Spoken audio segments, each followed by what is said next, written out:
Once upon a time, in a quiet village near the forest, there lived a boy named John. John was funny and playful, but he had one bad habit.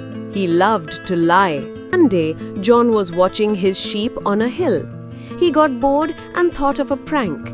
He shouted, "Wolf! Wolf! A big wolf is coming!"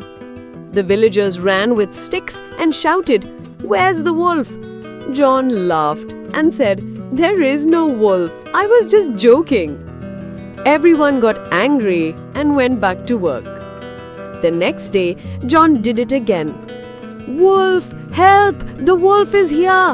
The villagers came running once more, but again, there was no wolf. They were tired of his lies. A few days later, a real wolf came out of the forest. It growled and chased the sheep. John screamed, "Help! Please! There's a real wolf this time!" But no one came.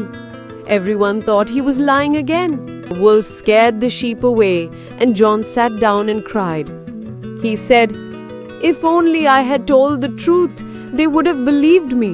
From that day, John never told a lie again. He learned that once people stop trusting your words, truth itself loses its voice. Moral: never tell lies. Once trust is broken, it's hard to fix.